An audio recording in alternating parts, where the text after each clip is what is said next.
ನಮಸ್ಕಾರ ಗೆಳೆಯರೇ. ಟೇಲರ್ ಡಿಸೈನಲ್ಲಿ ಈ ಹಿಂದೆ ನಾನು ಒಂದು ವಿಡಿಯೋ ನೋಡಿದ್ದೀರಿ ತಾವೆಲ್ಲ. ಈಗ ನೆಕ್ಸ್ಟ್ ಅದೇ ಒಂದು ಬಟ್ಟೆ ಡಿಸೈನನ್ನು ತಮಗೆ ಬೇರೆ ಡೈಮಂಡ್ ಶೇಪ್ನಲ್ಲಿ ಮಾಡಿ ತೋರಿಸ್ತಾ ಇದ್ದೇನೆ. ನೋಡಿ ಗೆಳೆಯರೇ, ಈ ರೀತಿ ಒಂದು ಸ್ಕೆಚ್ ಹಾಕ್ಕೋಬೇಕು. ಡೈಮಂಡ್ ಶೇಪ್ನಲ್ಲಿ ಈ ಒಂದು ಸ್ಕೆಚ್ ಹಾಕಿದ್ದ ನಂತರ ನೀವು ಏನು ಹೊಲಿಗೆನ ಈ ರೀತಿಯಾಗಿ ಡೈಮಂಡ್ ಶೇಪ್ನಲ್ಲಿ ಹೊಲಿತಿದ್ದೀರಾ, ಅದು ನಿಮಗೆ ಈ ರೀತಿ ಇಲ್ಲೇ ಟ್ರಾನ್ಸ್ಫರ್ ಆಗುತ್ತೆ. ನಾನು ಈ ವಿಡಿಯೋದಲ್ಲಿ ತೋರಿಸಿದ ಹಾಗೆ ಈ ರೀತಿ ಹೊಲ್ಕೊಂಡ್ರೆ ಅದು ತಾನಾಗಿ ಇಲ್ಲೇ ಮೂಡುತ್ತೆ. ಅಂದರೆ 6 ಎಳೆ ದಾರಾನ ತಗೊಳ್ಬೇಕು. ಬಾಬಿನ್ನಲ್ಲಿ ಸುತ್ತಕೊಂಡು ಕೈ ಮುಖಾಂತರ ನೀವು ಮಾಡಿದರೆ ಈ ರೀತಿಯಾಗಿ ಡಿಸೈನ್ ಮಾಡ್ಕೋಬಹುದು. ಈಗ ನಾನು ಡೈಮಂಡ್ ಶೇಪ್ ಮಾಡಿ ತೋರಿಸ್ತಾ ಇದ್ದೇನೆ, ನೋಡಿ ಗೆಳೆಯರೆ.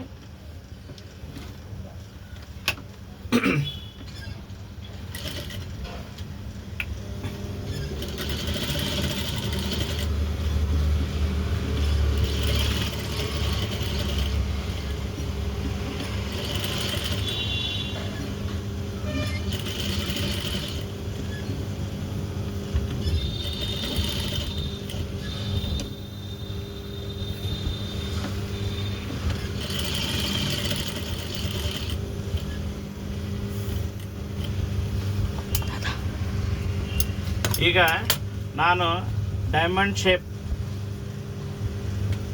ನಮಗೆ ಕೊಟ್ಟಿದ್ದೇನೆ. ಇದರಲ್ಲಿ ಕಟ್ಟಿಂಗ್ಸ್ ಕೊಡಬೇಕಲ್ಲ, ಡೈಮಂಡ್ ಎದ್ದು ಕಾಣುವ ಹಾಗೆ ನಾವು ಕಟ್ಟಿಂಗ್ಸ್ ಕೊಡಬೇಕಲ್ಲ.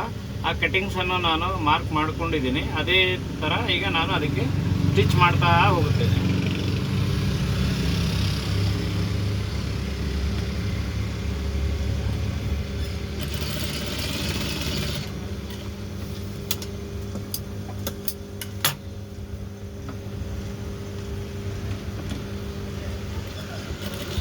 ಕಟ್ಟಿಂಗ್ಸ್ ನೋಡಿ ಈ ರೀತಿ ಬರುತ್ತೆ.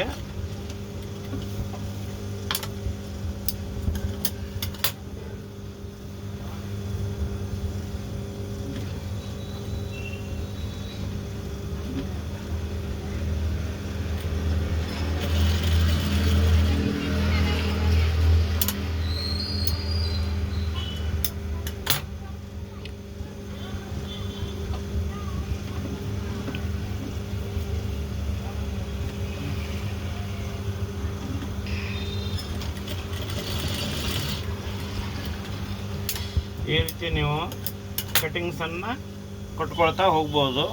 ನೋಡಿ,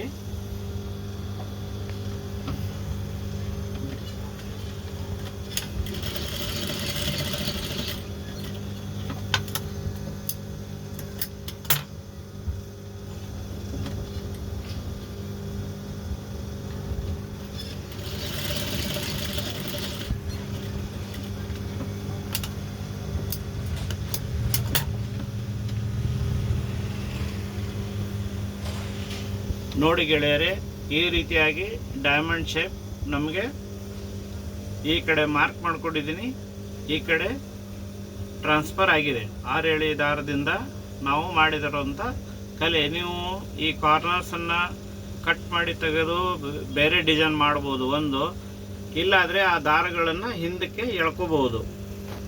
ಒಂದು ತೋರಿಸ್ತೇನೆ ನಾನು.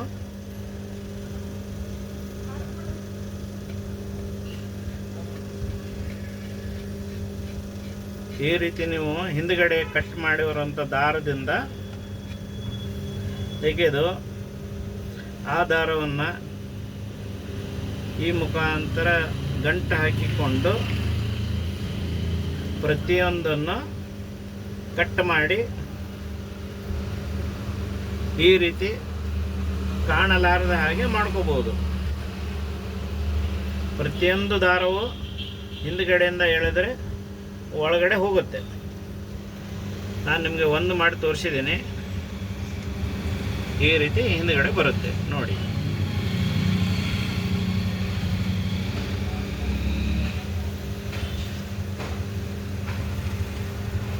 ಅದೇ ಇಲ್ಲಿ 2 ಒಳಗೆ ಹೋಯ್ತು. ಇದು ಅದೇ ಪ್ರಕಾರ.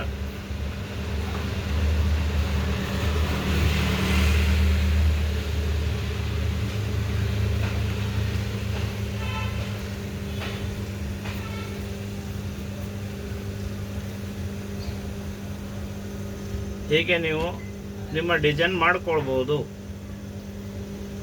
ಈ ರೀತಿ ಕಟಿಂಗ್ಸ್ ಕೊಟ್ಟು ಜಾಯಿಂಟ್ ಕಾಣಲಾರ್ದಾಗೆ ಮಾಡ್ಕೊಳ್ಬೋದು. ಎಲ್ಲವೂ ಹಾಗೆ ಆ ರೀತಿ ನೀವು ಇದನ್ನು ಹಿಂದೆ ಎಳ್ಕೊಳ್ಬೋದು. ಒಂದು ಬೇಡ ಅಂದರೆ ಇದನ್ನು ಕಟಿಂಗ್ ಮಾಡಿ ಎಕ್ಸ್ಪೋಸ್ ಮಾಡ್ಬೋದು. ಥ್ಯಾಂಕ್ ಯು ಗೆಳೆಯರೇ. ಎಂಬ್ರಾಯ್ಡ್ರಿ ನೋಡಿದ್ದಕ್ಕಾಗಿ ತುಂಬ ಧನ್ಯವಾದಗಳು.